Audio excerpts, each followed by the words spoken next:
Perfect 1 পাউন্ডের cake এরকম বানাতে চাও, তাহলে সেই জন্য তো আমাকে ভিডিওটা দেখতে হবে। তা দেখার আগে আমাকে একটু সাবস্ক্রাইব করে দাও নতুন হয়ে থাকলে, আর ভালো লেগে থাকলে লাইক করে দিবে, কেমন? প্রথম থেকে শেষ অবধি তোমরা দেখলে পারফেক্টভাবে 1 পাউন্ড কেক তোমরা বানাতে পেরে যাবে। তার জন্য আমি 1 পাউন্ড কেকের জন্য প্রথমে সবাই যে ভুলটা করে, বেসটা ঠিকঠাক নেয় না। তো আমি দেখো নিয়েছি 140 গ্রাম নিয়েছি। আর জলটা কিন্তু পরিমাণ মতো নিতে হবে, একেবারে জলটা ঢেলে নিলে চলবে না। প্রথমে কোয়ান্টিটি কম করেই জলটা নিতে হবে, যেমন কোয়ান্টিটি সেরকম জল। তার জন্য প্রথমে সামান্য পরিমাণে জল দিয়ে পরে দেখতে হবে। যদি তখন তোমার মনে হয় অনেকটা ঠিক হয়ে গেছে, তখন তুমি নিচের মতো আবার একটু করে জল দিয়ে দিয়ে করতে পারো। জলের কোনো পরিমাণ কিন্তু আমি দিচ্ছি না। 1 পাউন্ড কেকের জন্য আমি 6 ইঞ্চের টিন ইউজ করছি। আর টিনটা কিন্তু আমি কোনো রকম বাটার পেপার দিয়ে করছি না সব।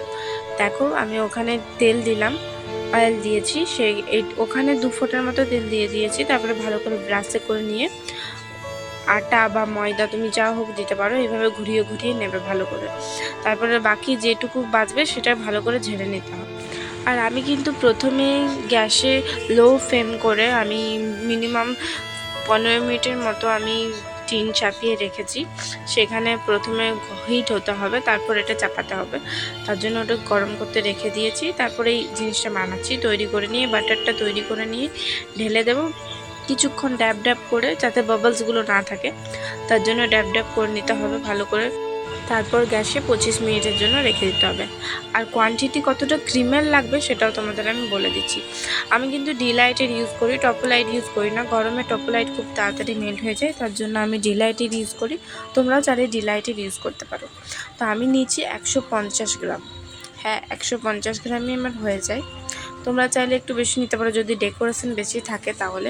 আর ক্রিমটা তখনই হুইপ করবে যখন এরকম লিকুইড ফর্মে থাকবে। সবসময় অনেকের লিকুইড ফর্মে থাকে না, সো যখন লিকুইড ফর্মে থাকবে তখনই করবে। দেখো কি সুন্দর ফোমটা হয়েছে। আর আমি এটা 25 মিনিট পর স্পঞ্জটা বের করে নিয়েছি। দেখো তোমরাও দেখতে পাবে কত সুন্দর করে বের হলো। ওই বাটার পেপারের জন্য নয়, কি সুন্দরভাবে বের হলো, ময়দা দিয়েছিলাম বলে। তোমরাও ওইভাবে করবে, দেখবে খুব সুন্দর করে সহজেই বেরিয়ে যাবে। আমি এটা 3টা লেয়ারে কাট করি। তোমরা শুধু দেখো যে কতটা সুন্দরভাবে আমার স্পঞ্জগুলো হয়েছে। কাটাও যাচ্ছে খুব স্মুথলি, গুঁড়ো নেই আর নেই। আর এটা অনেকে ভুল করে অনেক বেশি দিয়ে দেয়, কিন্তু অনেক বেশি দেওয়ার নেই, অল্প পরিমাণেই দেবে। তাহলে দিতেই হয়, ওটা না দিলে বেসের উপরে যদি ক্রিমটা তুমি না লাগাও তাহলে কিন্তু অনেক প্রবলেম দেখা দেবে। আর এটা দিচ্ছি আমি সুগার সিরাপ। যদি তোমরা সুগার সিরাপ না বানাতে জানো তাহলে কমেন্ট করে দিও, তাহলে আমি তোমাদের সুগার সিরাপটা তৈরি করে দেখিয়ে দেবো।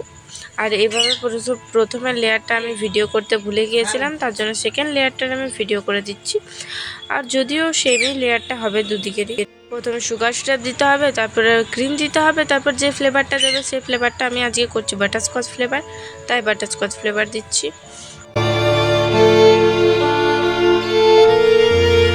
সেম প্রসেস বারবার রিপিট করতে হবে, ব্যাস আর কিচ্ছু না।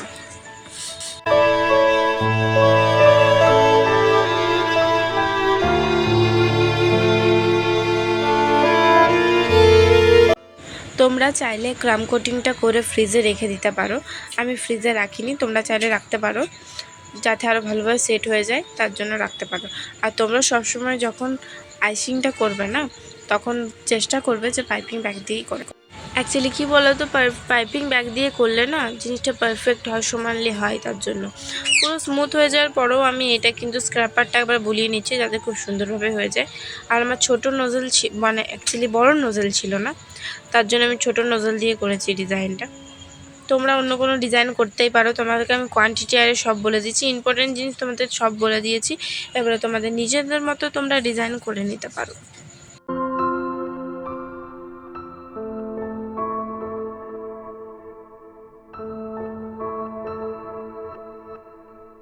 ডেকোরেশনটা তোমরা তোমাদের মতোই করো, আমি আমার মতো করছি।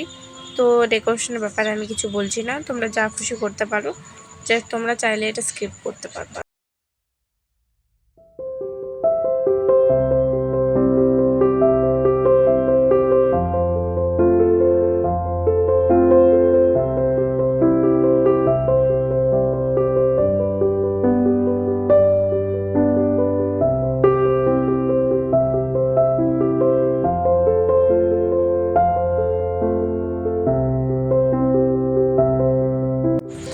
ভিডিওটা যদি ভালো লেগে থাকে তাহলে লাইক করে দিও, আর যদি চ্যানেলে নিউ হয়ে থাকো সাবস্ক্রাইব করে দিও।